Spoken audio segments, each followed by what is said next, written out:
지난주 배웠던 내용도 잠깐 살펴보겠습니다. 우리 지난주 요한복음 6장, 7장 말씀을 나누는데요. 우리 프린트물 보시고 확인 좀 하도록 하겠습니다. 요한복음 세 번째 시간입니다. 우리 첫 번째 보시면 예수님께서 오병이의 기적을 행하시면서 제자들 중 한 사람에게 어떻게 하나 이게 보시려고 시험을 하게 됐죠. 누구인가요? 빌립이라는 제자입니다. 빌립이 이제 통이 작고 늘 이렇게 소심하게 일하는 걸 보시고 내가 이렇게 말하면 이렇게 말할 거라 아시면서 질문했다라고 돼 있죠. 이 많은 사람은 어떻게 먹이면 되겠느냐? 빌립은 이제 결국 모자라게 될 겁니다. 이제 조금씩 나눠줄지라도 모자라게 될 겁니다. 그래서 이제 재밌는 장면을 예수님께서 이제 말씀하셨다는 것을 요한이 기록해 놓은 겁니다. 그만큼 이제 예수님께서는 이 제자들의 성향들을 잘 알고 있었다 하는 것을 보여주는 겁니다. 그리고 두 번째 보시면 이 요한복음 6장이 이제 말씀에 대한 얘기거든요. 그러니까 떡을 먹이시고 오병이의 기적을 통해서 떡을 먹이시고 백성들은 이제 가난을 해결해 주기를 바랄 때 예수님께서는 구약의 이스라엘 백성이 광야에서 만나를 먹었던 것처럼 만나를 먹으면 육신의 생명을 살게 했던 것처럼 내가 생명을 살리는 떡이다. 그 얘기를 하시려고 이렇게 연결되어 있는 거예요. 그래서 내가 생명의 떡이다. 내가 말씀이기 때문에 나를 이해하면 나를 먹는 자는 영생을 가지는 것이다 하는 진리를 이제 선포하는 거죠. 그래서 요한복음은 이제 요한이 이렇게 철학적인 논제를 가지고 대화하면서 진리를 계속 이렇게 드러내는 것이죠. 그래서 요한복음이 그래서 어려운 거예요. 쉬워 보이지만 어렵습니다. 그래서 6장의 핵심은 예수님이 생명의 떡이다 하는 거예요.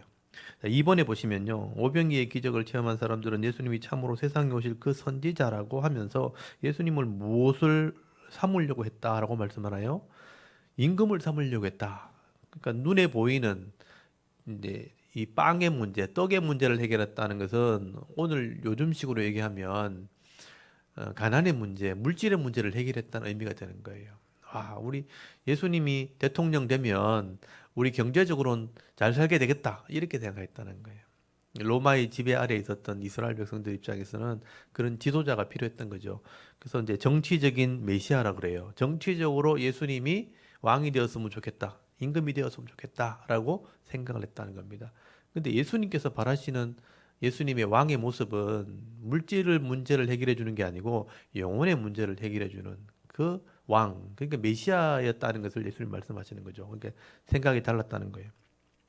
3번에 보시면요. 예수님께서는 썩을 양식을 위하여 일하지 말고 영생하도록 있는 양식을 위해서 일하라. 그렇게 말씀하시죠. 영생하도록 하는 양식이 바로 말씀을 의미하는 거예요.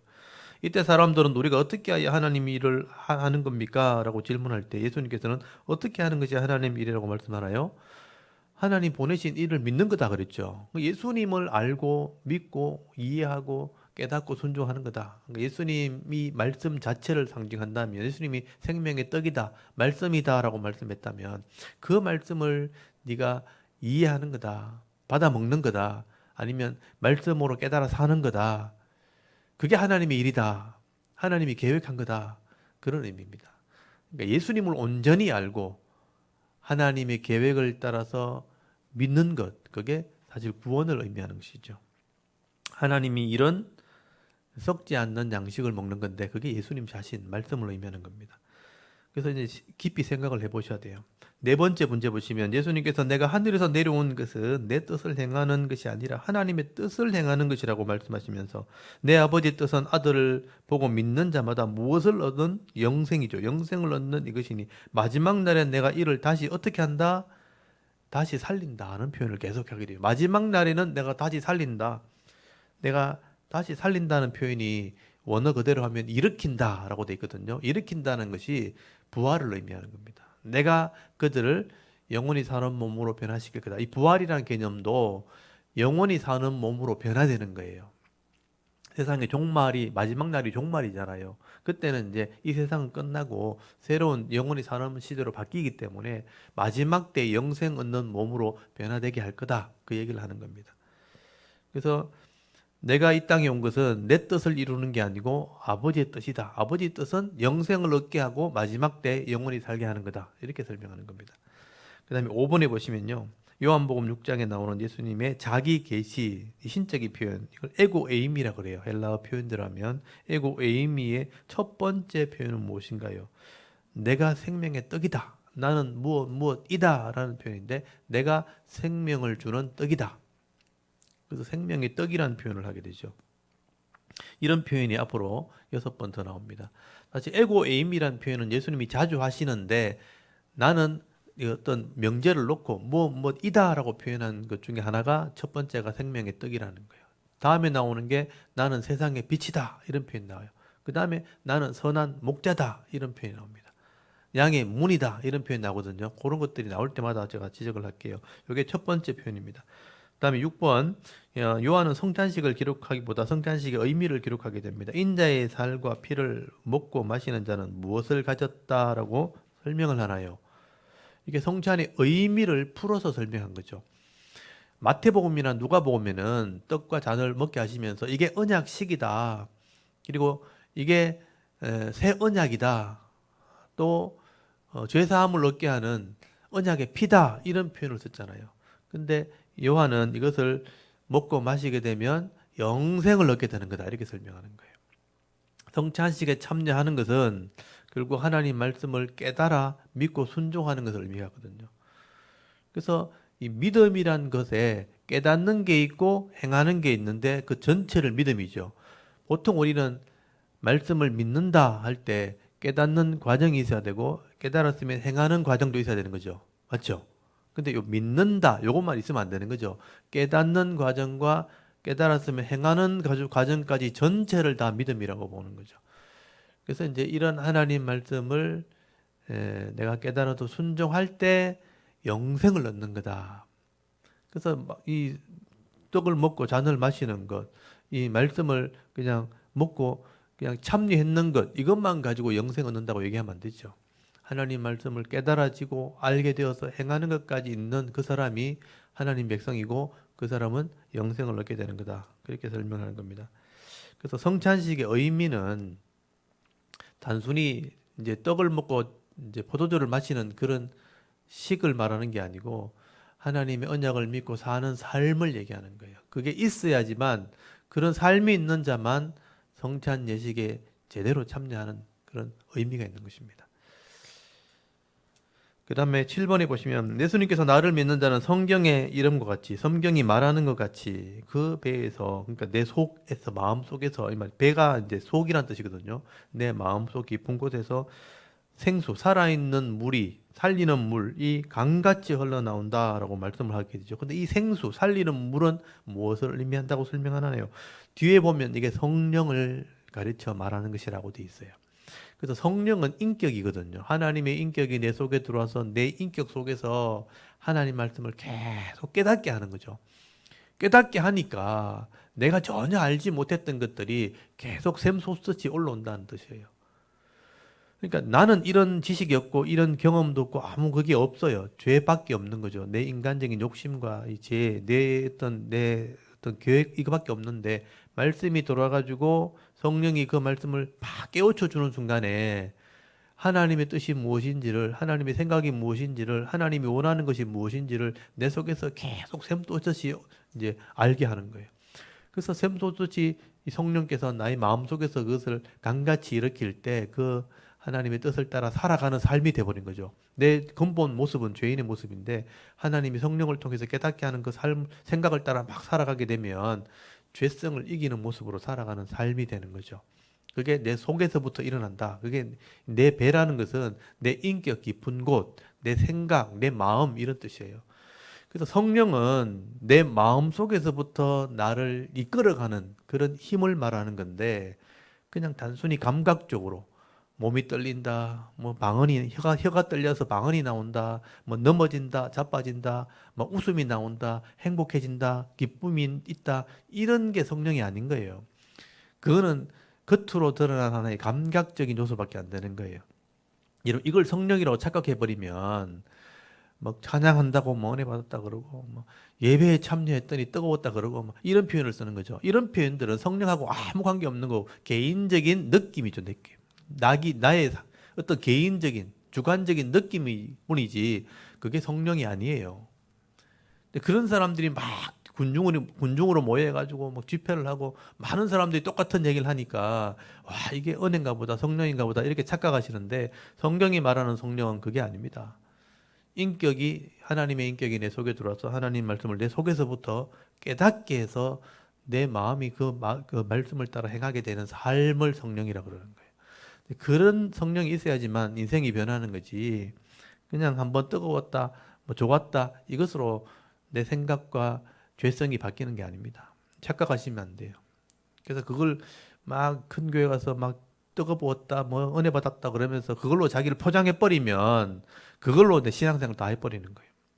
그냥 그 예배 참여한 것으로 은혜 받았다 그러고 실제 삶 속에서는 여전히 죄를 짓고 악을 행하고 악한 계획을 세우고 사람들 미워하고 교묘하게 사람들 힘들게 하는 그런 삶을 살아가는 거죠. 그게 죄인의 모습입니다.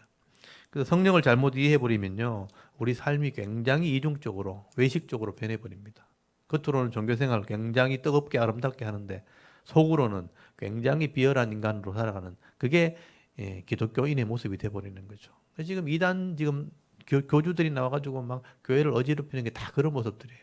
성령이라고 자기를 꾸며놓고 실제로 속으로는 온갖 비열하고 참 추잡하고 더러운 그런 죄를 짓는 모습으로 살아가는 거죠. 그게 다 이단들 교주들이 하는 잘못된 성령을 가지고 포장한 그런 종교들입니다. 기독교가 아닌 거죠, 어떻게 보면. 그걸 여러분 쏘시면 안 돼요. 절대로 그게 오해되시면 안 됩니다. 기존 교회들이 그걸 자꾸 따라가는데 참 조심해야 될 부분입니다. 그래서 목사님들이 참 정신을 차려야 됩니다. 네, 지금 우리 7장까지 이런 내용이 설명이 됐죠.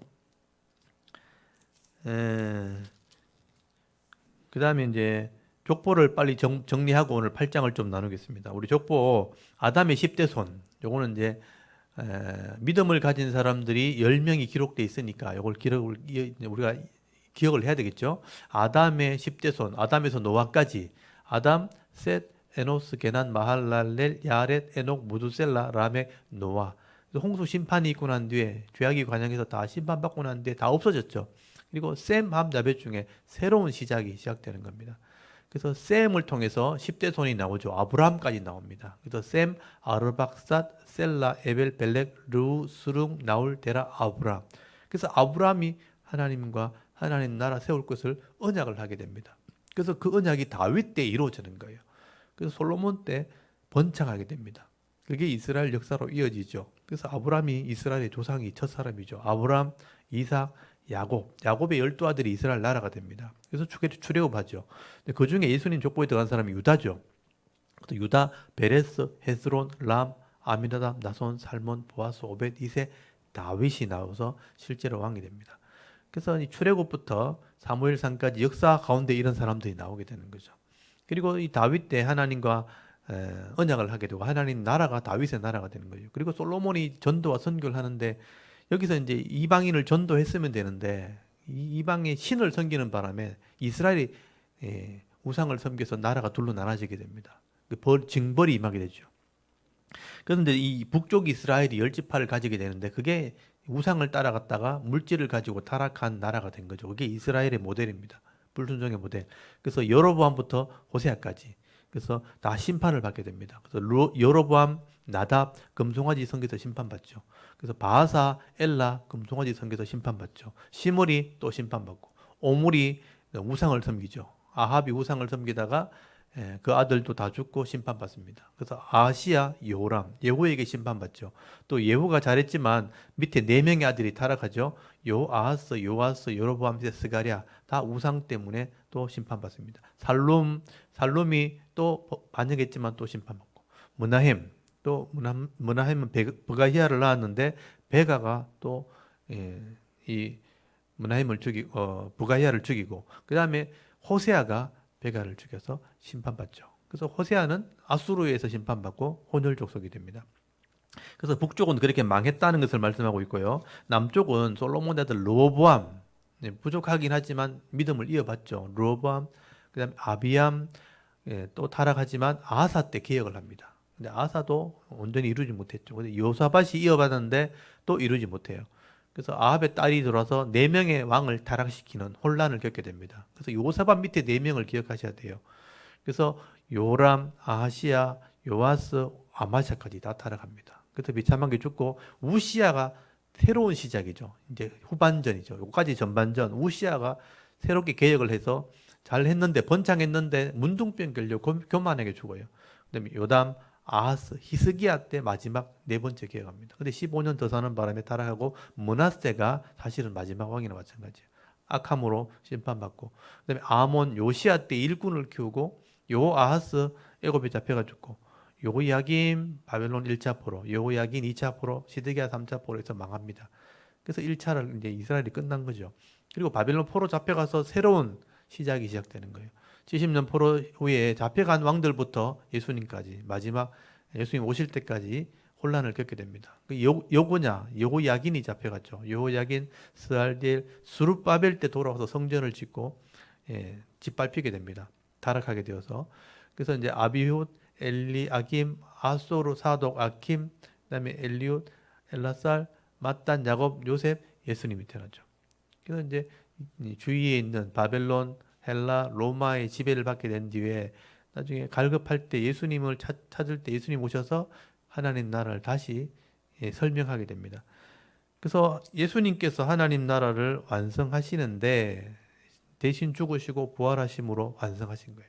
그리고 성령을 통해서 믿게 하셔서 이제 이방인들을 이스라엘이 못했기 때문에 이방인들을 성령을 통해서 다 구원하시고 마지막 유대인이 돌아오면 더 이상 구원할 사람이 없을 때 이 땅을 심판하시겠다고 말씀하신 거예요. 그게 이 성경의 마지막 요한계시록의 말씀입니다. 그래서 이렇게 하나님께서 어떻게 죄인을 구원하시는가 하는 얘기를 성경 전체에 기록을 하고 있는 것 중에 우리가 이제 복음서를 배우고 있는 겁니다. 오늘은 요한복음 8장을 펴놓으시고요. 이것도 철학적인 논제를 가지고 계속 얘기하는데 이 8장의 핵심이 뭐냐면 빛이요, 빛. 이 명절날 그러니까 이게 그 초막절이라는 명절날 있었던 일들을 쭉 연결돼 있거든요.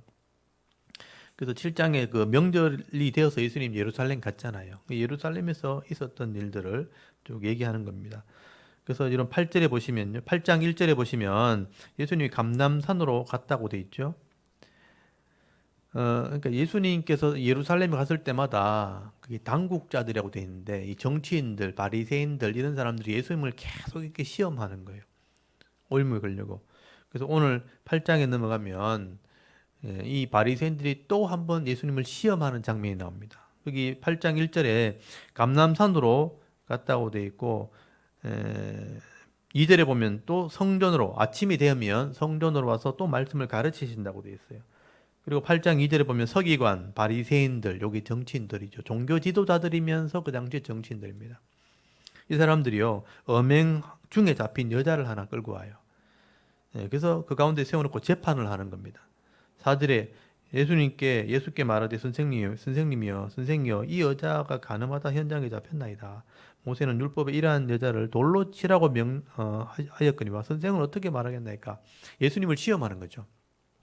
여러분, 여자가 음란하게 간음을 하다 잡혔잖아요. 그럼 여자 혼자 한 게 아니잖아요. 여자가 간음을 했으면 대상이 있어야 될 거 아니에요. 남자도 같이 와야 돼요. 사실 같이 재판을 해야 맞는 겁니다. 근데 여자 하나만 데리고 왔잖아요. 여기서부터 잘못된 거예요. 그래서 이제 이걸 재판해도 안 되고 또 용서해줘도 안 되는 거예요. 왜냐하면 죄를 짓는 현장이 발각되었기 때문에 죄는 분명히 드러났거든요. 근데 이제 남자를 같이 재판해야 맞는 것이죠. 그래서 올무에 걸려고 한 것입니다. 어떻게 하나 보자는 거죠. 여러분 6절에 보시면 그들이 이렇게 말하면 고발할 조건을 얻고자 하여 예수를 시험함이라. 예수께서 몸을 굽히사 손에 손가락으로 땅에 쓰시니. 그러니까 예수님이 이렇게 율법이 분명히 있음에도 불구하고 재판을 하고 이제 정죄를 하고 심판을 하면 둘 다 재판을 해야 돼 맞는 거거든요. 틀리게 되는 거예요. 예수님께서 그런 정죄나 심판을 하지 않으시고 그냥 갑자기 땅바닥에다가 손가락 온볼을 이렇게 쓰셨다는 거예요. 그리고 7절에 보시면 그들이 묻기를 맞이하는지라 이에 일어나 이르시되 너희 중에 죄 없는 자가 먼저 돌로 치라 이렇게 말씀하시는 거죠. 그래서 짐작컨대 뭘 땅에서 졌을까? 이 사람들이 죄인이라는 것을 밝힌 거예요. 그러니까 이 사람이 죄는 들통이 났죠. 근데 다른 사람의 죄는 들통이 안 났죠. 다른 사람들도 분명히 죄를 지었을 텐데 자기들은 들통이 안 난 거예요. 그러니까 이 사람이 들통이 났으니까 돌로 치자, 심판하자 이렇게 하는데 예수님께서는 뭘 하셨냐면 돌을 들고 있는 그 사람들의 죄를 다 드러내버리는 거예요. 그렇게 추정할 수 있어요.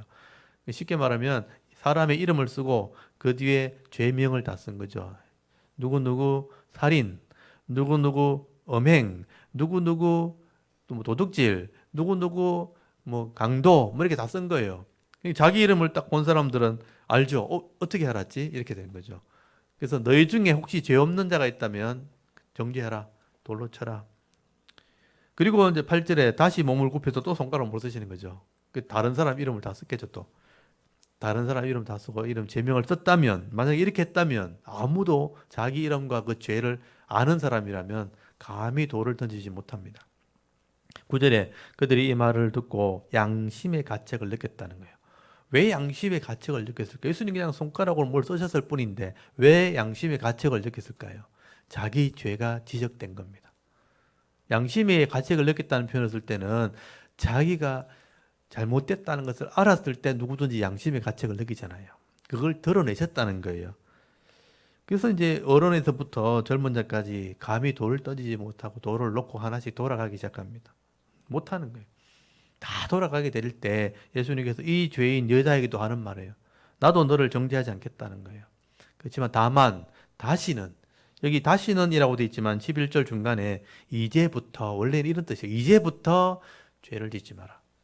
지난 날은 회개하면 되고 이제부터는 죄를 짓지 마라 하고 돌려보냅니다. 하나님께 맡긴 것이죠. 그래서 이 올부에 걸려고 했던 시험은 일단 끝난 겁니다. 그리고 예수님께서 12절부터는 이제 이걸 드러내시는 거죠. 그래서 빛에 대한 이야기를 하는 거예요. 여러분, 예수님께서 아까 사람들의 죄를 드러냈다 그랬잖아요. 그걸 어둠이라고 생각해 보십시오. 예수님이 빛을 비춰버린 거예요. 그러니까 어둠이 딱 드러나버린 거예요. 죄가 다 드러나는 거죠. 그게 개념이 뭐냐면 빛과 어둠에 대한 개념이에요. 죄를 어둠이라고 본다면. 그래서 12절부터는 예수님의 논쟁, 설명을 하는 겁니다. 12절 예수님께서 또 말씀하여 주시되 나는 세상의 빛이라는 거예요. 나를 따르는 자는 어둠에 다니지 않냐고 생명의 빛을 얻게 된다는 거죠. 이 빛을 따라온다면, 그러니까 우리가 어둠이었는데, 죄였는데 빛이 왔을 때 어둠을 버려버리고 빛을 따라가면 죄를 이길 수 있는 거예요. 죄의 부끄러움을 회개하면 빛을 따라간다면 부끄럽지 않는 몸이 될 수 있다는 이런 의미예요. 그래서 나는 세상의 빛이다 하는 표현이 있죠. 이게 에고 에임이 두 번째 표현이에요. 지난번에 6장에서는 나는 생명의 떡이다 그랬죠. 여기는 나는 세상의 빛이다. 에고 에임이 나는 세상의 빛이다. 그래서 어둠을 몰아내는 거다. 죄를 어둠이라고 본다면 내가 죄를 몰아내는 거다. 죄 문제를 해결하는 거다. 이런 의미예요. 그래서 13절에 보면요, 바리새인들이요, 네가 너를 위하여 정언하니 네 정언이 참되지 않다. 네가 스스로 빛이라 한다는 게 그때 말이 맞냐? 네가 스스로를 자기를 뭐 옳다 이렇게 말하는 게 증거가 될 수 있냐? 그렇게 따지니까 14절부터 잘 보십시오. 예수님 논쟁입니다. 예수님께서 대답하여 이르시되 내가 나를 위하여 정언하여도 내 정언은 참되다. 참되니 나는 내가 어디서 오며 어디로 가는지를 알거니와 너희는 내가 어디서 오며 어디로 가는지를 알지 못하느니라. 15절 너희는 육체를 따라 판단하나 나는 아무도 판단하지 아니하노라. 여기 육체를 따라 하는 거 있죠.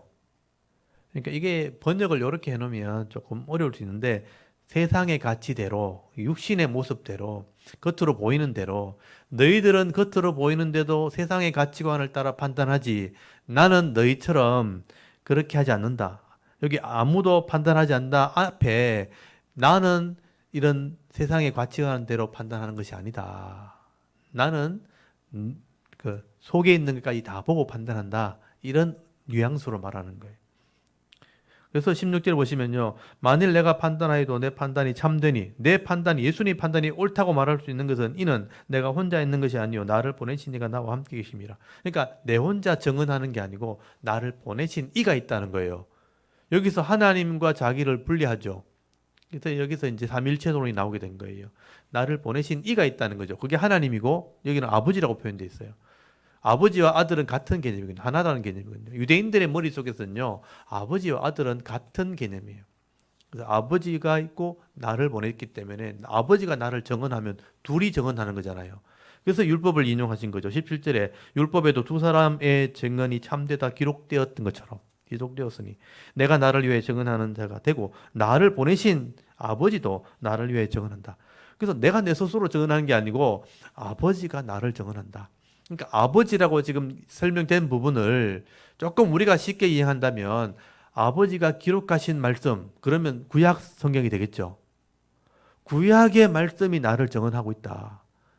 그것을 또 추상적인 개념으로 하면 그게 아버지다 한다면 아버지가 나를 증언한다. 또 예언의 말씀이, 구약의 말씀이 나를 증언한다.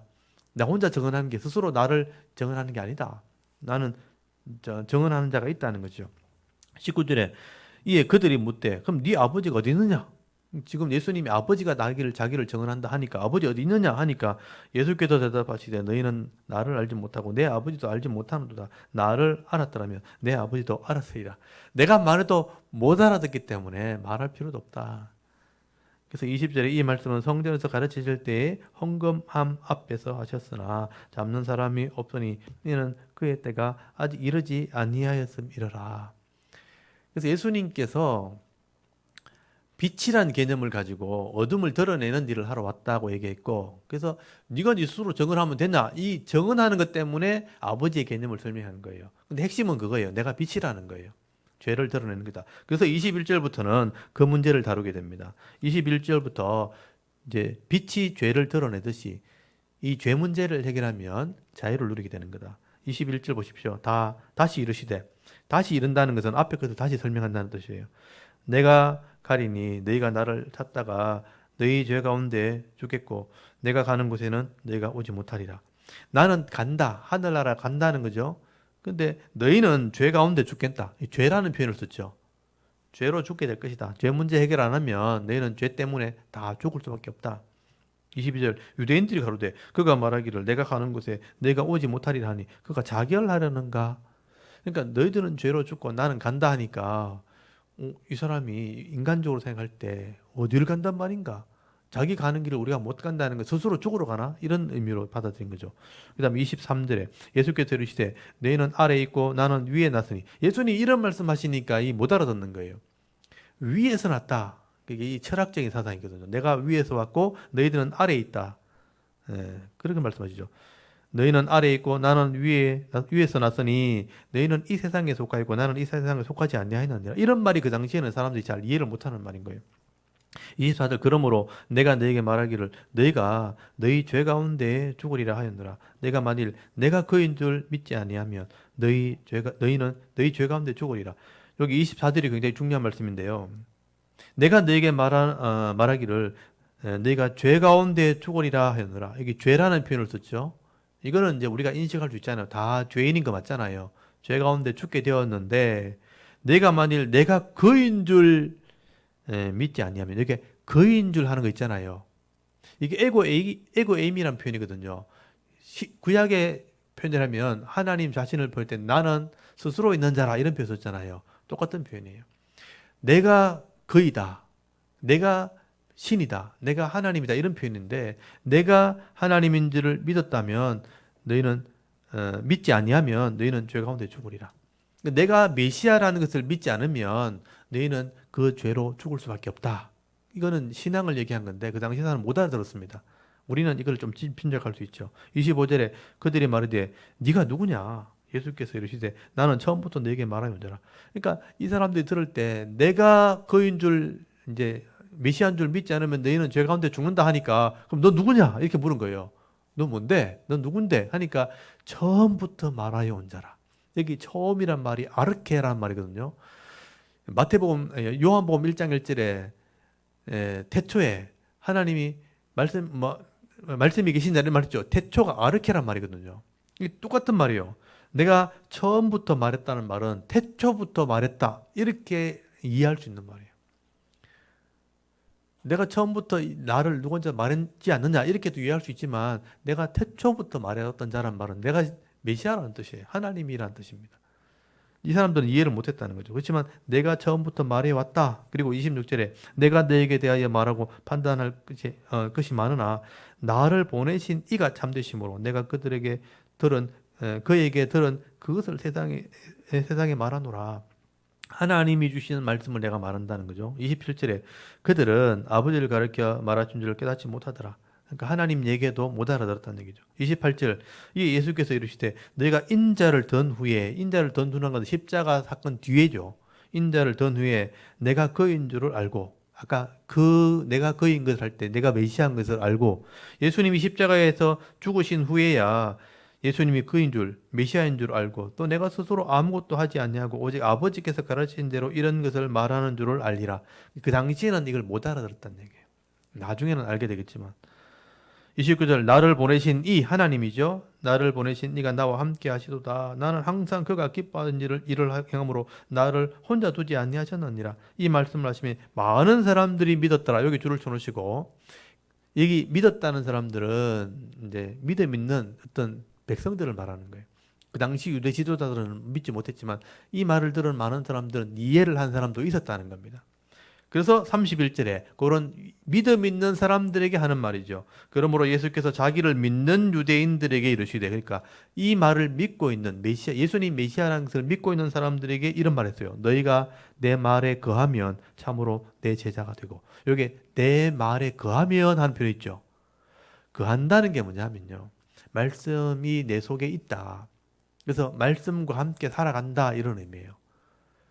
그러니까 말씀의 자리에 내가 머물러 있는다라는 표현인데 그렇다면 말씀과 함께 사는 사람이라면 이렇게 이해하는 거죠. 말씀과 함께 사는 사람이라면 이게 제자가 된다는 뜻이에요. 제자가 될 수 있다. 그리고 20절 그 진리를 알기 때문에 그를 진리를 알지니 진리가 너희를 자유하게 하리라. 그러니까 죄에서 노임받는 뜻이에요. 이런 하나님 말씀을 이해하고 거기에 사는 사람이라면 제자가 될 수 있고 이런 빛이 되는 말씀을 따라 살기 때문에 죄에서는 자유로울 수 있는 거다. 이 진리라는 게 뭐냐면 말씀이거든요. 변하지 않는다는 뜻이기 때문에 알레테이아라 변하지 않는 진리를 가진 사람은 하나님 뜻을 아는 사람은 죄에서 자유로울 수 있다. 근데 33절 보세요. 그들이 이 말을 딱 듣고 대답하되 우리가 아브라함의 자손이라 남의 종이 된 적이 없거늘 어찌 우리가 자유롭게 되리라 하느냐.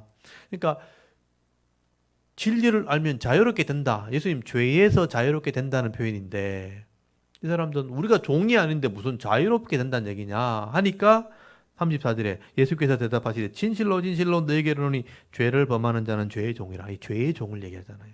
너희는 겉으로는 아브라함의 자손일지 모르지만 내 영혼은 속은 죄를 짓는 죄의 종이다.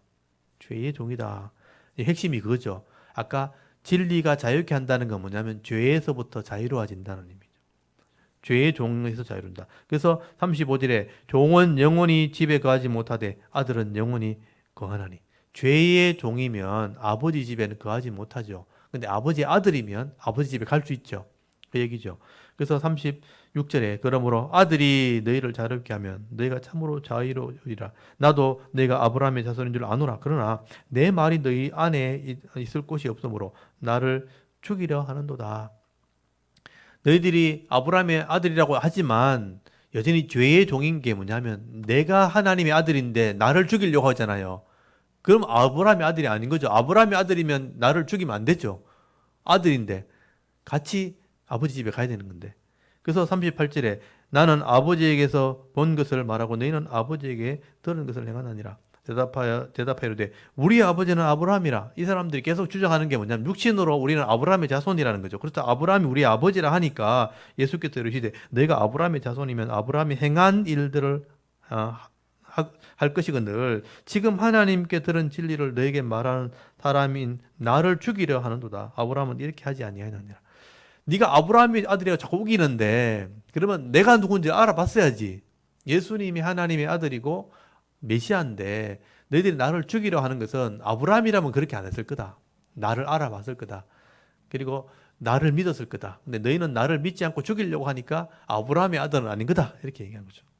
41절 너희는 너희 아비가 행한 일을 하는도다. 너희 아버지는 따로 있다. 네가 하는 거 보니까 너희 아버지는 아브라함이 아니고 마귀다. 이렇게 했어요. 마귀다. 이게 죄의 주동자죠. 너희 아버지가 행할 일을 하는도다. 대답하되 우리가 음란한 데서 나지 않고 아버지가 한 분뿐이시니 곧 하나님이시로다. 자기 아버지는 하나님이라고 우기는 거예요. 그때 42절 예수께서 이르시되 하나님이 너희 아버지였으면 내가 나를 사랑하였으리니 이는 내가 하나님께로부터 나와서 왔음이라. 나는 스스로 온 것이 아니요 아버지께서 나를 보내신 것이라. 어찌하여 내 말을 깨닫지 못하느냐. 이는 내 말을 들은 줄 알지 못함이로다. 44절 너희는 너희 아비 마귀에게서 났으니. 그러니까 예수님께서 이게 본질을 얘기하는 거예요. 너희가 하나님의 아들이라고 우기고 아브라함의 아들이라고 우기는데 내가 너희 하는 행동을 보니까 너희 아버지는 마귀다 이렇게 얘기하는 거예요. 왜냐하면 마귀가 죽이고 빼앗는 일을 하거든요. 보세요. 너희 아비 마귀에게서 났으니 너희 아비의 욕심대로 너희가 행하고자 하느니라. 네가 삶을 보니까 마귀의 삶과 똑같다는 거예요. 그러니까 아버지라는 개념은 같다는 의미예요. 너희는 마귀의 아들이라 이렇게 표현하면 마귀와 같다 이런 표현이죠. 그는 처음부터 살인자요 진리가 그 속에 없으므로 진리에 서지 못하고 거짓말을 할 때마다 제 것으로 말하느니 이는 그가 거짓말쟁이요 거짓의 아비가 되었습니다. 마귀의 특징이 거짓말쟁이. 아담과 하와를 속였잖아요. 거짓말로 속였고 또 거짓의 아비, 거짓의 주동자가 되었다는 거죠. 아비가 됐다는 것은 거짓의 첫 출발이 마귀거든요. 거짓의 주동자. 너희들이 하는 거 보니까 마귀가 하는 짓 고 예수를 죽이려고 하니까 살인자고 거짓말로 죽이려고 하니까. 그래서 너희 아버지는 마귀다. 그래서 45절 내가 진리를 말하므로 내가 나를 믿지 않은도다. 너희 중에 누가 나를 죄로 책잡겠느냐. 내가 진리를 말한데도 어찌하여 나를 믿지 않느냐. 하나님께 속한 자는 하나님의 말씀을 듣나니 내가 듣지 아니함은 하나님께 속하지 아니하였습니다. 그래서 48절 유대인들이요 대답하되 우리가 너를 사마리아 사람이나 또는 귀신이 들렸다 하는 말이 옳지 않느냐. 그러니까 자기들이 하는 말을 자기들이 이제 인정이 안 되니까 예수님이 자꾸 마귀의 아들이라 하나님의 아들이 아니다 이렇게 하니까 너 귀신 들렸다. 너 사마리아 사람이다. 그렇게 우기는 겁니다. 그래서 49절에 예수께서 대답하시되 나는 귀신 들린 것이 아니라 오직 내 아버지를 공경함이거늘 너희가 나를 무시하는도다. 너희가 나를 무시했다. 50절 나는 내 영광을 구하지 아니하나 구하고 판단하는 이가 계시느니라. 진실로 진실로 너에게 이르노니 사람이 내 말을 지키면 영원히 죽음을 보지 아니하리라. 이 말을 또 하니까 이제 사람들이 이제 막 따지는 거죠.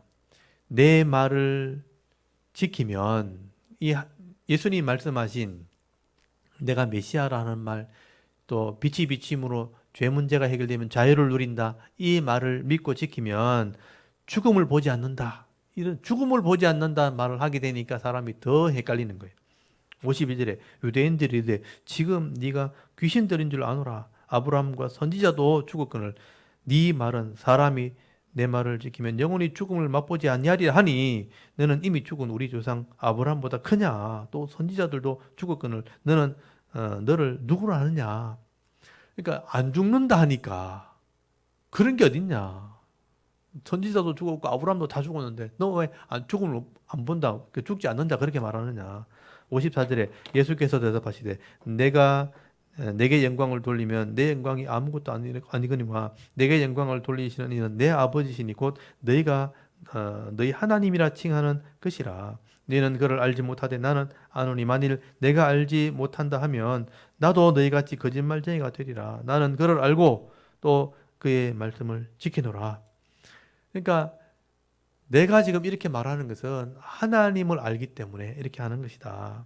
내가 하나님을 알지 못한다면 나도 거짓말쟁이가 되는 거다. 하나님을 안다 이렇게 표현한 거죠. 그래서 56절에 너희 조상 아브라함은 나의 때에 볼 것을 즐거워하다가 보고 기뻐하였느니라. 이 말 때문에 유대인들이 확 돌아버린 거예요. 너희 조상 아브라함은 나의 때 볼 것을 즐거워하다가 보고 기뻐했다. 여러분 아브라함이 언제 때인데 사람이 BC 2500년 된 사람인데 예수님께서 그 당시에 오셔가지고 아브라함이 나를 보고 즐거워했다 그런 표현을 쓰게 되니까 57절 유대인들이 이르되 네가 아직도 50세도 못 되었는데 아브라함을 봤냐 이렇게 얘기하는 거예요. 그 사람들 이해를 못하는 말을 한 겁니다. 58절에 예수께서 이르시되 진실로 진실로 너에게 이르노니 아브라함이 나기 전부터 내가 있었는데, 이 말은 진짜 이제 예수님 이 유대인들이 진짜 화나게 만드는 거죠. 아브라함이 나기 전부터 내가 있었다 하니까 이 집 완전 미쳤구나 이 사람, 이렇게 생각한 거예요. 그러니까 사실은 예수님이 메시아였고 창조주였다는 것을 얘기하는 건데, 이 사람들은 이해할 수 없는 말을 하게 된 겁니다. 사실 이제 아브라함이, 여러분 기억나십니까? 이삭을 제물로 바치라 할 때 아브라함이 이제 이삭을 데리고 모리아산으로 가는 기억나십니까? 그래서 죽이려고 할 때에 죽이지 마라 그러고, 아브라함아 죽이지 말라 그러면서 네 독자를 아끼지 않았기 때문에 네가 나를 믿는 줄 알겠다 하면서 양을 미리 준비해 놨죠. 그 양을 미리 준비해 놓을 때 하나님께서 이제 어린 양을 보시면서 대신 아들 대신 죽을 양을 보여줬잖아요. 그때 아브라함이 내 아들 대신 죽을 양을 보면서 우리를 위해 죽을 메시아를 봤다, 이렇게 한 거예요. 그래서 여호와 이레라는 말이 거기서 나온 거예요. 여호와 이레, 내 아들 대신 죽을 양을 보면서 하나님이 미리 준비해 두셨다. 여호와 이레, 그 이레란 말이 본다는 뜻이거든요. 그러니까 내가 아들 대신 죽을 양을 보면서 우리를 위해 대신 죽일 메시아를 미리 하나님 준비해 주셨구나. 그걸 봤다는 얘기예요. 그래서 여기 보면 아브라함이 나를 볼 때 기뻐했다는 표현을 쓴 거예요. 그 이삭을 죽이려고 할 때 이삭 대신 양을 보면서 메시아를 하나님께서 준비해 주셨구나 하는 것을 봤다는 겁니다. 그래서 56절에 너희 조상 아브라함은 나의 때 볼 것을 즐거워하다가 보고 기뻐했다. 그러니까 어린 양을 보면 자기 아들 대신 죽을 양을 보면서 메시아를 봤다는 거예요. 그래서 하나님이 우리를 위해 메시아를 준비해 주셨구나 하는 것을 기뻐했다. 그런 표현을 쓴 겁니다. 그래서 내가 아브라함 나기 전에 있었다는 얘기는 이 계획을 세우신 하나님이 나와 함께 계획을 세웠다. 그 얘기를 하니까 우리는 이 성경을 통해서 전체를 보면 이해를 되지만 그 당시 유대인들 사람들 속에는요, 50도 안 된 이 젊은, 예수님 30살 때니까 50도 안 된 이런 젊은 청년이 아브라함 나기 전에 있었다 하니까 미쳤구나 이거, 이렇게 생각한 거죠. 그래서 58절에 그들이 돌을 들어 치려 하거늘 예수께서 숨어 성전에 나가시니라. 그리고 끝났죠. 그래서 이제 이 예수님께서 이런 논쟁을 하시면서 핵심이 뭐냐 하면 죄를 드러내시는 분이다 하는 얘기를 하고 있는 거죠. 그래서 내가 빛이다. 죄를 드러내는 일을 하는 거다. 그래서 내가 그인 줄을 믿는다면 내가 죄에서 자유를 누리게 될 것이다. 그래서 진리를 알지니 진리가 너희를 자유롭게 한다는 것은 예수님께서 우리 죄 문제를 해결하시는 분인 것을 믿는 것을 의미하는 것입니다. 그러면 죄에서 우리가 노임받게 되는 거다. 죄에서 자유를 얻게 되는 거다 하는 핵심을 지금 얘기하는 건데, 그 중에 논쟁이 계속되는 과정을 통해서 말이 연결되니까 이게 그냥 읽다 보면 이게 핵심을 놓칠 수 있다는 거예요. 음란한 여자를 심판하려고 와서 올무에 걸려고 할 때 죄를 드러내시는 장면이 나왔잖아요. 그 죄를 드러내는 사건을 통해서 내가 빛이다 라고 이제 설명한 거예요. 그리고 나를 믿으면 자유케 되는 것이다 라고 했는데, 그 예수님을 못 믿으니까 네가 누구냐, 하나님 보냈다, 하나님은 누구냐 하니까 논쟁이 계속 벌어진 거죠. 하나님이 나를 보냈고 내가 위에서 왔고 이런 표현을 하게 된 거예요. 그래서 이제 나를 알았더라면 하나님도 믿었을 텐데 나도 못 믿고 하나님도 못 믿으니까 계속 따지는 거죠. 그래서 너희는 죄의 아들이라, 아브라함의 아들이고 죄의 아들이라 하니까 우리가 언제 죄의 아들이냐 막 따지고 막 이런 일이 이제 벌어지게 된 거죠. 핵심은 아시겠죠? 예, 죄를 드러내시는 분을 말씀하고 있는 겁니다. 그 다음에 9장에 넘어가면 이제 맹인에 대한 문제예요. 그러니까 볼 것을 보지 못하는 사람을 맹인이라 그러죠. 보지 못하는 사람. 그래서 이제 9장 1절에 보면 맹인의 사건이 먼저 나오게 되는 겁니다. 예, 그래서 이게 이제 6번째 표적이죠. 맹인들을 보게 하는 사건. 그래서 앞에 표적들이 나왔잖아요. 앞에 이제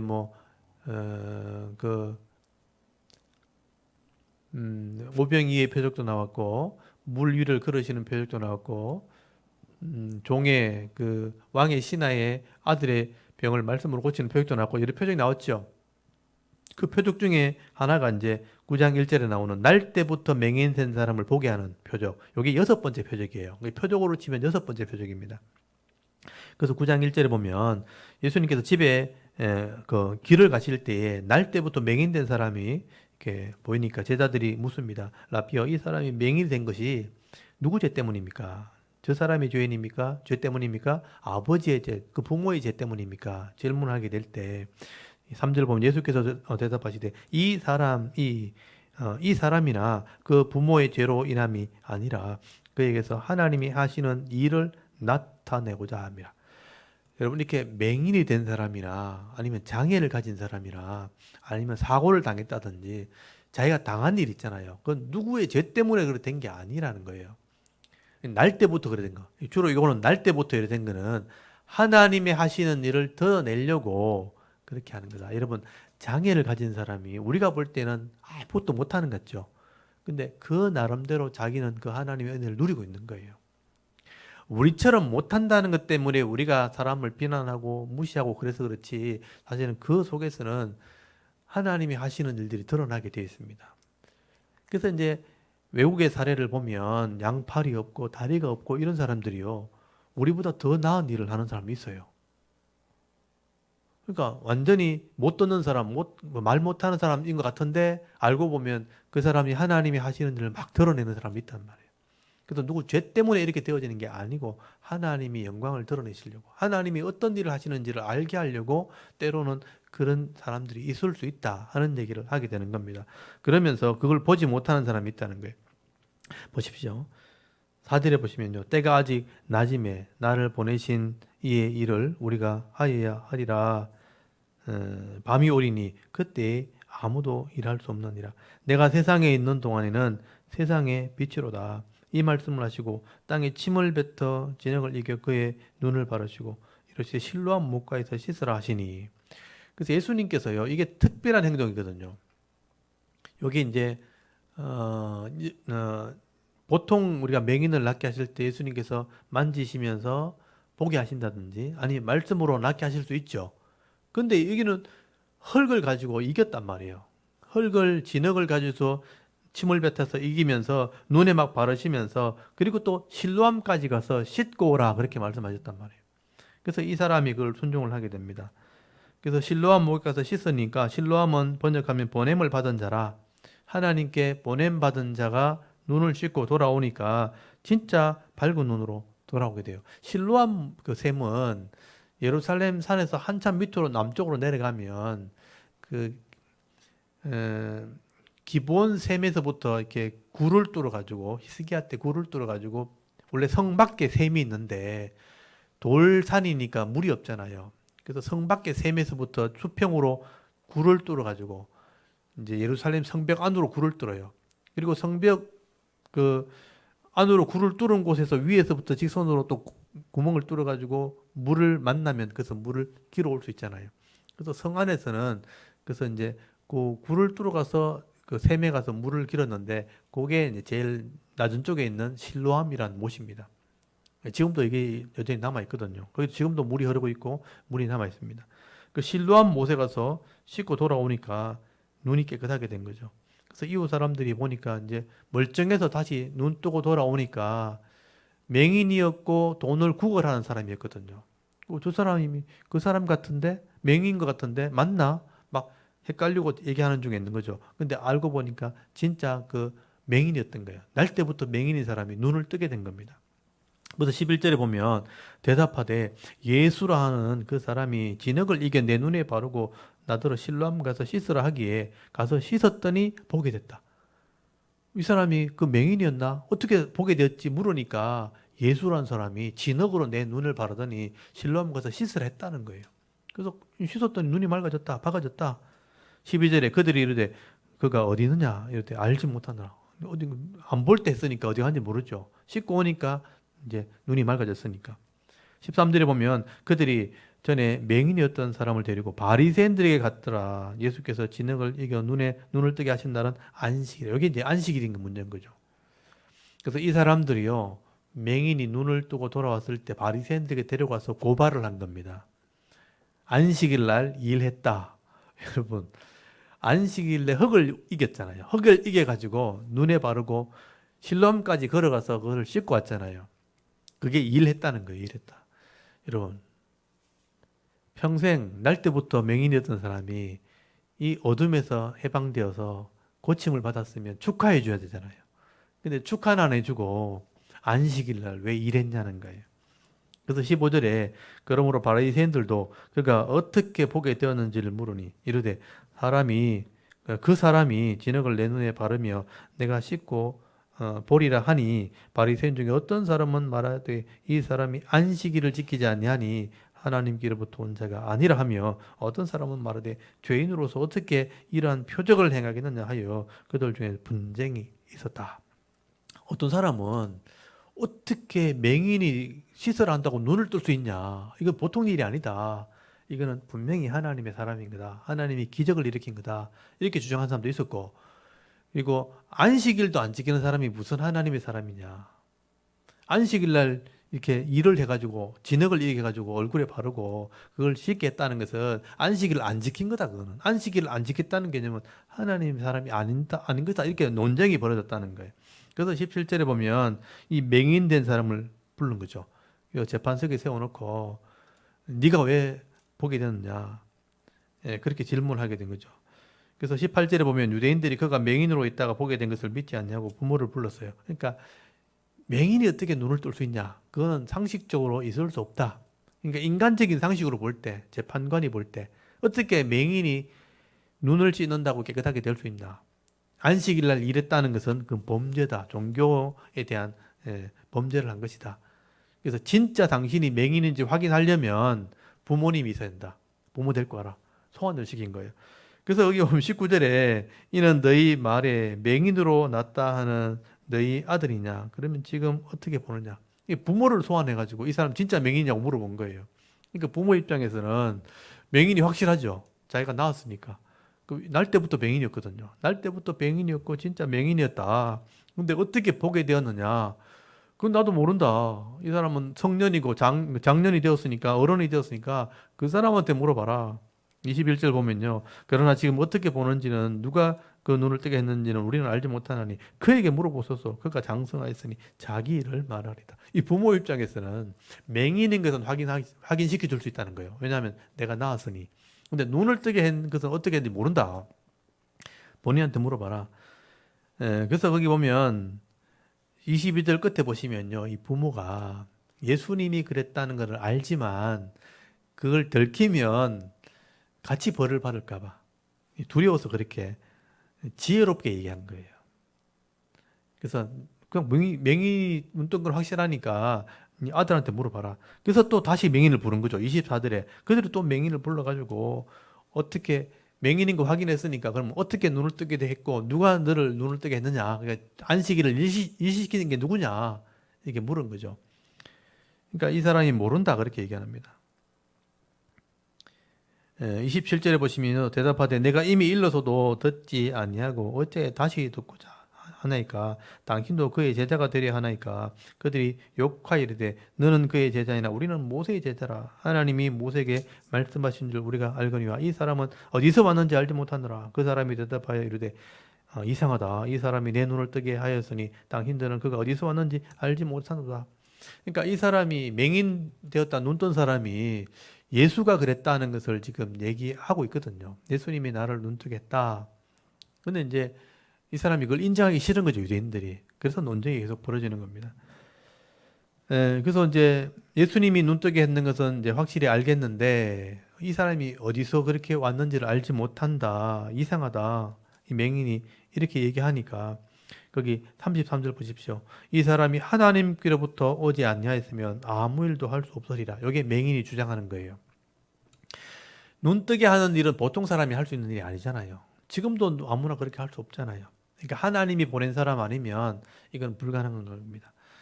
그러니까 안식일에 했다 안 했다 이게 중요한 게 아니고 맹인이 눈뜨게 하는 사건은 하나님의 사람 아니면 못합니다.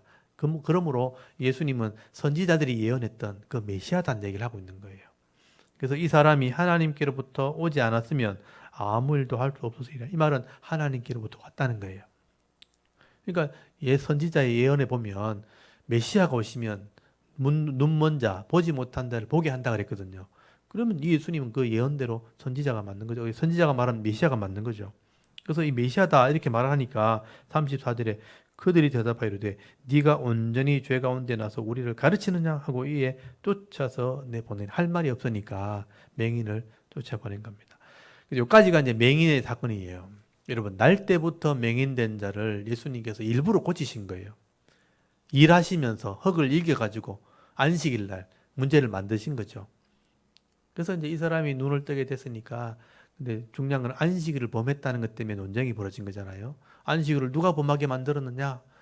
근데 이제 그 사람이 예수님인 게 확실하게 드러났거든요. 그러면 이거는 메시아가 만든 거예요. 근데 이제 메시아가 맞음에도 불구하고 하나님의 길을 맡아 하는 게 맞는데 이 예수님이 어디서 온지 모르니까 메시아가 아니다. 우기다가 그냥 끝나버린 것입니다. 근데 이제 이런 맹인의 사건을 얘기하는 이유가 뭐냐면 볼 것을 보지 못하는 사람, 보고도 믿지 못하는 사람이라면 이거는 맹인이다. 보지 못하는 사람이다. 그 맹인에 대한 얘기를 하게 되는 거예요. 35절부터 한번 보십시오. 예수님께서 하신 말씀이죠. 예수께서 그들이 그 사람을 쫓아냈다 하는 말을 들으셨더니 그를 만나 이르시되 네가 인자를 믿느냐. 여기 인자라는 말이 있죠. 사람이 아들이란 뜻인데 거기 번호가 달려 있고 밑에 가보시면 하나님의 아들이라고 다른 사본에 기록되어 있어요. 그러니까 네가 하나님의 아들을 믿느냐 이렇게 물으신 거예요. 보지 못하다가 보게 된 이 맹인, 날 때부터 맹인된 사람이 보게 되었을 때 하나님 아들 믿느냐? 36절에 대답하이르되 주여 그가 누구시오니까 내가 믿고자 하나이다. 믿습니다가 아니고 믿고자 하나이다 하니까 37절 예수께서 이르시되 네가 그를 보았거니와 지금 너와 말하는 자가 그이니라. 내다 이렇게 얘기한 거죠. 그러니까 예수님이 어디서 왔는지 모릅니다. 어디로 갔는지 모릅니다. 이 상태에서 내가 그다 이렇게 얘기하니까 내가 믿겠습니다 라고 말하게 됩니다. 38절 이르시되 주여 내가 믿나이다 하고 절했다고 돼 있죠. 경배했다. 내가 믿나이다. 이게 이제 이런 신앙 고백이 필요한 거죠. 여러분 유대인들은요 예수님이 맹인을 눈뜨게 하는 것도 알고 있고 메시아라는 사실이 드러났거든요. 근데 안 믿는 거예요. 사실을 안 믿는 거예요. 그러니까 믿지 못하는 거니까 분명히 사실이 있음에도 불구하고 믿지 못하니까 사실이 있는데 믿지 못하는 것은 분명히 실체가 있는데 못 보는 거잖아요. 못 보는 것은 맹인인 거예요. 근데 이 사람은 못 보다가 봤잖아요. 보게 된 사람이 예수님 만났잖아요. 그러니까 보게 되었으니까 어떻게 해요? 믿는다 그러잖아요. 보면 믿는 것이 맞는 것이죠. 그래서 39절에 예수께서 이르시되 내가 심판하려 이 세상에 왔으니 보지 못하는 자들은 보게 하고 보는 자들은 맹인 되게 하려 함이라 하시니 바리새인들 중에 예수와 함께 있던 자들이 이 말을 듣고 이르되 우리도 맹인인가? 자기들이 스스로 할 말이죠. 그러니까 보는 자는 보지 못하게 하고 또 보지 못하는 자는 보게 한다. 그러니까 진짜 눈으로 맹인된 사람은 내가 보게 하고 또 눈으로 본다고 하는 자는 내가 맹인 되게 할 거다. 메시아라고 안다고 우기는 자는 내가 못 보게 할 거다. 그러니까 믿는 자는 구원하고 믿지 않는 자는 심판하겠다. 이런 말이 똑같은 말이죠. 그래서 바리새인은 우리는 맹인인가 심판받을 사람인가 이렇게 얘기하니까 41절 그 말이 맞다 이렇게 얘기하죠. 예수께서 이르시되 네가 맹인이 되었더라면 죄가 없었으리니와 본다고 하니 너희 죄가 그대로 있느니라. 맹인이었다면 아까 맹인이 눈 뜬 것처럼 보게 할 텐데 본다고 자꾸 우기니까 너는 진짜 맹인이다. 그러니까 메시아를 안다고 우리가 하나님의 아들이라고 아브라함의 자손이고 우기니까 너희는 진짜 보지 못하는 사람, 맹인이다. 그 얘기를 하는 겁니다. 그러니까 사실은 이 맹인의 이 눈을 보게 하는 사건 때문에 그 당시에 유대인들, 바리새인들은 영적으로는 맹인이었다 하는 얘기를 하게 되는 겁니다. 이렇게 논쟁이 길죠. 논쟁을 통해서 이제 실제로 메시아를 볼 수 있는 눈이 없으면 그건 맹인인 겁니다. 예수님이 실체가 다 드러났는데 예수님이 구원자인 게 성경을 통해서 역사를 통해 드러났는데 그거를 내가 안 믿는다, 보지 못한다 하면 그건 맹인인 거예요. 그래서 이제 그 예수님을 실제로 내가 믿겠습니다 고백했던 보지 못한 날 때부터 맹인이었던 사람이 보게 되었을 때 실제로 봤을 때 믿습니다 했던 그게 실제 믿음 있는 사람이고 실제 보는 사람입니다. 우리는 그런 사람이 되어야 된다 하는 얘기를 하게 되는 겁니다. 그리고 이제 10장에 넘어가면 지금 어제 9장은 빛에 대한 얘기고 8장은 빛에 대한 얘기고 9장은 맹인에 대한 얘기죠. 10장은 목자에 대한 얘기, 목자, 양의 목자. 참 목자 되신 분이 누구인가 하는 얘기를 하게 되는 겁니다. 여러분 10장 거기 1절에 보시면 내가 진실로 너에게 이르노니 문을 통하여 양의 우리에 들어가지 않냐고는 다른 데로 넘어간 자는 절도, 강도다 이렇게 됐죠. 그 양우리의 문을 얘기합니다. 문. 그리고 이제 문으로 들어가는 이는 양의 목자라. 여기 목자란 말을 동그라미 주시고요. 이 목자는 반드시 우리의 문으로 들어갑니다. 그래서 3절에 문지기는 이제 주인이라고 보시면 되고요. 그러니까 목자를 위하여 문을 열고 양은 그의 음성을 듣나니 그가 자기 양의 이름을 각각 불러 인도해 내느니라. 양들은 목자를 따라가는데 그 음성을 듣고 따라갑니다. 4절 자기 양을 다 내놓으니 앞서가면 양이 그의 음성을 아는 거로 따라오느니 타인의 음성을 알지 못하고 그로 타인을 따르지 아니하고 도리어 도망하느니라. 이게 하나의 비유죠. 양에 우리가 있으면요. 문이 있어야 되고 그 문으로는 목자가 반드시 들어가게 돼 있어요. 목자가 들어가면 이 목자는 양의 이름을 다 부를 줄 거, 이름을 다 알고 있고요. 또 이 양은 목자의 음성을 아는 거예요. 그래서 목자의 음성만 듣고 따라가는 제자가 되는 겁니다. 근데 타인의 음성은 못 알아들어요. 주인의 음성만 알아들어요. 양은 주인의 음성을 알아듣는다는 겁니다. 그래서 6절에 보시면 예수께서 이 비유로, 이걸 비유라 그러죠. 이 비유로 그들에게 말씀하셨으나 그들은 그가 하신 말씀은 무엇인지 알지 못했다. 이 비유를 했는데 못 알아들은 거예요. 그래서 7절에 그러므로 예수께서 다시 이뤘다. 그러니까 이 우리와 문에 대한 비유를 다시 설명한 거예요. 내가 진실로 너에게 이르노니 말하노니 나는 양의 문이라. 그래서 아까는 목자라고 그랬잖아요. 근데 문에 대한 얘기를 다시 비유로 설명하는 거죠. 나는 문이다. 나보다 먼저 온 자는 절도요. 또 강도다. 양들이 듣지 아니하느니라. 내가 문이니 누구든지 나로 말미암아 들어가면 구원을 받고 또 들어가면 나오면 꼴을 얻으리라. 여기 구원과 꼴이 나오죠. 구원은 영생 얻는 거고 꼴은 이 땅의 복을 상징하는 거예요. 여러분 문을 통해서만 우리를 들어가고 안전하게 보호받고 무리를 통해서 나오면 꼴을 얻을 수 있는 거예요. 그래서 예수님이 문이다. 이 말은 나를 통해서 들어가고 나가서 꼴도 얻고 생명도 얻는 겁니다. 근데 그 외에 나를 양을 끄집어내는 것은 도둑이고 절도인 거죠. 10절에 도둑이 오는 것은 도둑질하고 죽이고 멸망시키는 것이요 내가 온 것은 양으로 생명을 얻게 하고 풍성히 얻게 한다. 이게 꼴을 얻게 한다. 풍성히 꼴을 얻게 하려는 것이라. 그래서 이 도둑이 나오죠. 도둑은 문으로 안 들어갑니다. 예수님을 통해서 일하는 게 아니고 담을 넘어오죠. 그래서 이거는 그 당시의 지도자들, 종교 지도자를 말하는 겁니다. 그래서 나는 목자다는 게 핵심이에요. 목자는 반드시 문을 통해서 들어가고 양은 그 목자의 음성을 알아듣습니다. 그 목자의 개념, 문의 개념을 모르니까 문을 다시 설명했고 나는 양의 문이다. 이런 표현을 쓴 거죠. 그래서 7절에 보시면요. 중간에 나는 양의 문이다 하는 표현이 있죠. 이게 에고 에임이 세 번째 표현이에요. 아까 나는 빛이라 하는 거 똑같은 거예요. 나는 양의 문이라. 그래서 나는 문이고 이 문을 통해서만 양이 들락날락한다. 생명도 얻고 꼴도 얻는다. 구원도 받고 꼴도 얻는다. 근데 도둑은 양을 훔치는 것이고 죽이는 것이다. 그래서 이제 도둑과 대조를 했죠. 그 다음에 11절부터가 이제 실제 본론이에요. 나는 아까 목자인데 그냥 목자가 아니고 선한 목자다. 요게 에고 에이미 요게 네 번째 표현입니다. 나는 선한 목자다. 선한 목자다. 아까 난 양의 문이라 하고 똑같은 거죠. 나는 선한 목자로 에고 에이미 요게 네 번째 표현입니다. 선한 목자는 양을 위하여 목숨을 버리기니와 싹구는 돈을 주고 일하는 사람, 돈 받고 일하는 사람들은 목자가 아니고 또 양도 제 양이 아니기 때문에 이리가 오거든. 이제 짐승이 잡아먹으러 오는 이리가 오거든. 양을 버리고 달아나느니 이리가 양을 물고 가고 또 해치느니라. 달아나는 것은 그가 싹구님 까닭이요 양을 돌보지 아니함이니라. 그래서 예수님은 양들을 위한 선한 목자고 생명을 내어놓으러 오신 분이죠. 그래서 이 메시아 사역을 얘기하는 것입니다. 그리고 14절 나는 선한 목자라. 나는 양을 알고 양도 나를 안다. 중요한 게 뭐냐면요. 예수님은 양을 알고 양은 메시아를 아는 거예요. 왜냐하면 알아듣는다는 뜻이에요. 15절 아버지께서 나를 아시고 내가 아버지를 아는 것 같이 나는 양을 알고 양을 위하여 목숨을 버리노라.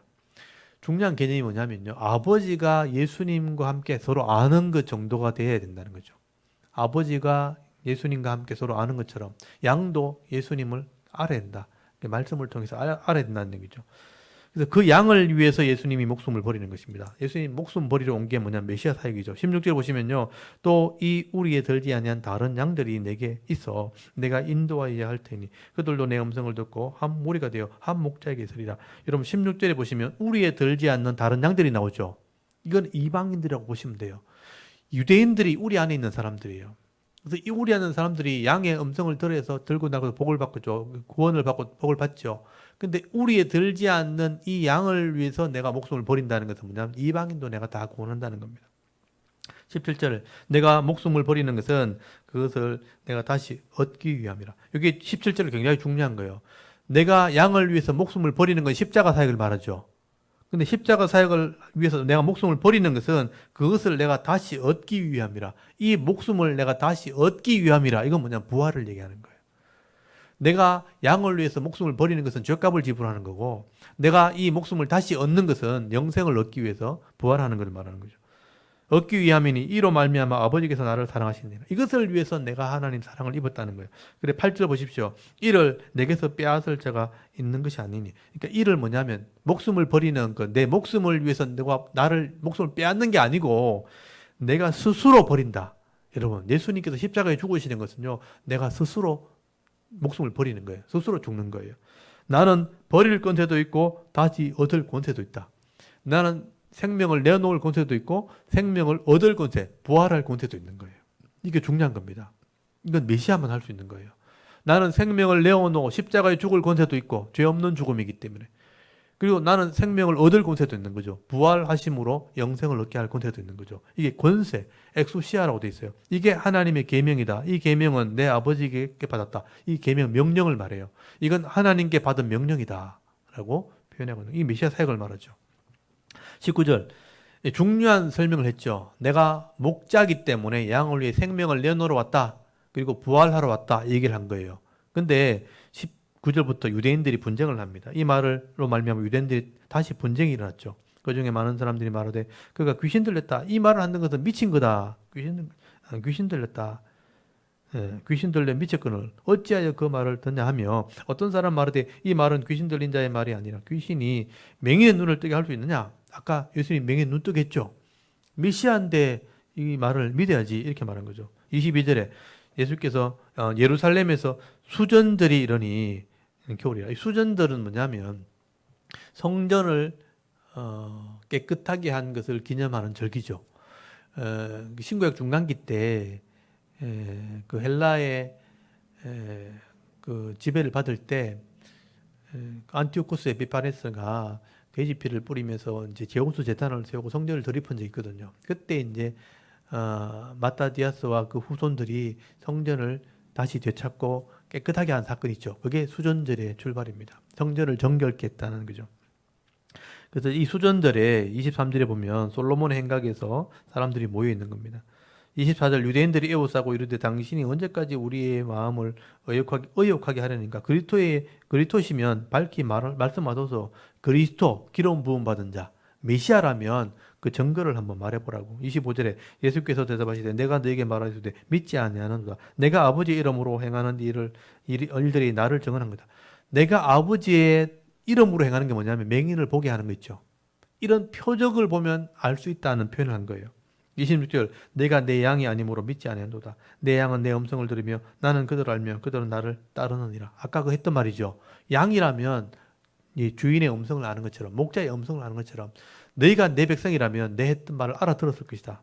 근데 못 알아들으면 너는 양이 아닌 거다 이 말이죠.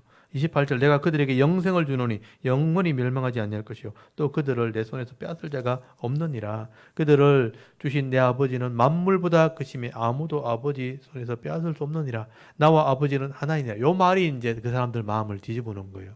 나는 아버지와 하나다. 이게 신성모독이란 거죠. 내가 하나님이다 이런 뜻이거든요.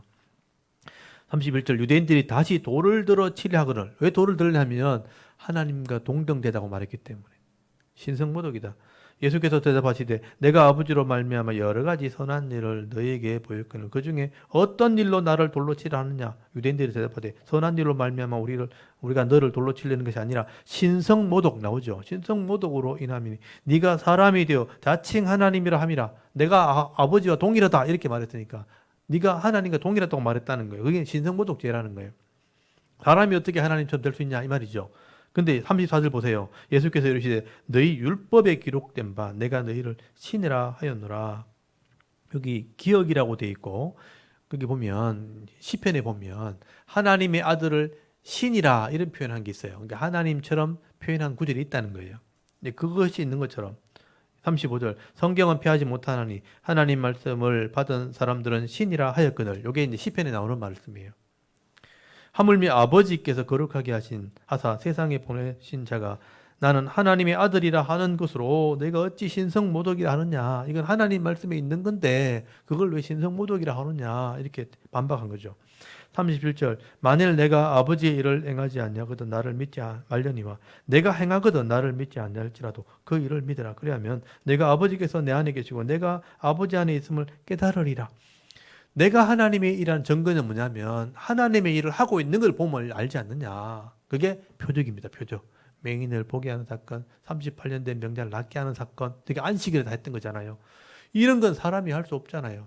그래서 하나님이 하시는 것이라는 것을 내 안에 하나님께서 하시는 것을 표적을 보고 믿어라. 그렇게 말씀하신 거죠. 39절 그들이 다시 예수를 잡고자 하였으나 그 손에서 벗어나 나가시니라. 할 말이 없는 거죠. 사람들이. 40절 다시 요단강 저편 요한이 처음으로 세례를 베푸는 곳에 가서 거기에 가시니 많은 사람이 왔다가 말하되 요한은 아무 표적도 행하지 아니하였으나 요한이 이 사람을 가리켜 말한 것은 다 참이라 하더라. 그리하여 거기서 많은 사람이 예수를 믿으니라. 그러니까 예수님 말씀 알아듣는 사람도 있고 못 알아듣는 사람도 있죠. 알아들으면 양이고 못 알아들으면 양이 아닌 거예요. 그래서 많은 사람이 믿었다는 표현을 요한이 계속 쓰고 있는 거예요. 그러니까 우리는 예수님 십자가에 죽으신 것과 부활하신 것을 다 알고 성경을 이렇게 읽으니까 그나마 이 말이 이해가 되는 거예요. 아, 하나님의 아들이시구나. 근데 그 당시 사람들은 예수님을 인간적으로만 보려고 하기 때문에 하나님의 아들인 것을 믿지 못하는 거예요. 나중에 이거 다 이루어진 사실을 보고 보면 이 말이 사실인 것을 믿게 되는 거죠. 그 당시에 믿는 사람들은 이런 믿음을 가지고 예수를 바라봤다는 거죠. 그래서 10장의 핵심은 예수님은 양의 선한 목자예요. 근데 생명을 내어 놓으러 오신 분이에요. 죄값을 지불하러 오신 분이고 그래서 영생을 주러 왔고 그리고 부활을 이루시는 분이에요. 그래서 우리의 영생을 주시는 분이라는 것을 확인시키는 겁니다. 예수님은 양의 문이고 선한 목자다. 그것을 설명하려고 10장을 설명하게 되는 것입니다. 11장에는 이제 부활이 나오죠. 나사로가 죽었다가 살아난 사건이 11장에 나오거든요. 그건 다음 주에 저희가 설명을 드리도록 하겠습니다. 지금 여러분 오늘 진짜 되게 굉장히 어려운 부분을 한 거예요. 사실은요. 지금 우리가 했던 지금 8장에 음란한 여자를 데리고 심판하는 사건부터 시작해서 8장, 9장, 10장이잖아요. 이게 바리새인과 질문하는 대화법, 이 철학적인 논제를 가지고 대화하면서 진리를 드러내는 거예요. 예수님은 빛이다. 죄를 드러내는 빛이다. 그래서 죄 문제를 해결하면 자유롭게 되는 거다. 그리고 9장에서는 맹인에 대한 사건, 맹인을 보게 하시면서 볼 것을 보지 못하면 그 맹인 되는 거다. 메시아가 드러났음에도 불구하고 안 믿는 것은 보지 못하는 거, 그게 맹인인 거예요. 그리고 10장에 나오는 선한 목자, 예수님이 우리의 목자로 오신 분이고 생명을 내어놓으러 오신 분이에요. 그리고 다시 생명을 얻어서 부활을 이루시러 오신 분이에요. 그래서 예수님은 생명을 내어놓을 고난도 있고 생명을 취할 고난도 있는 분이죠. 메시아란 뜻이죠. 그래서 예수님이 하시는 일을 보고 우리가 메시아인 줄 믿는 겁니다. 예수님이 예언과 예수님이 하시는 일들과 또 성경의 증거를 보면서 메시아인 줄 믿는 거죠. 그게 선한 양, 어린 예수님 앞에 음성을 알아듣는 양이 되는 것입니다. 하나님의 양이 되는 것이죠. 그래서 지금 우리 다 이 철학적인 대화 속에서 이런 논제들이 나왔기 때문에 그냥 읽으면요 굉장히 어렵게 느껴질 수 있습니다. 그래서 오늘 이 부분 핵심을 놓치지 마시고 8장, 9장, 10장을 잘 읽어보시고 우리는 그러니까 죄를 밝혀내신 빛 대신 예수님을 받아들이고 있는가? 또 예수님 메시아심을 우리가 볼 수 있는가? 또 우리가 양으로서 하나님의 음성을 알아듣고 선한 목자 되신 예수님을 따라가고 있는가? 그 부분을 확인하시면 되겠습니다. 여기까지 정리하고 우리 다음 주에 또 11장을 배우도록 하겠습니다. 우리 잠깐 마치고 잠깐 기도하고 마치도록 하겠습니다. 하나님 아버지 은혜를 참 감사합니다.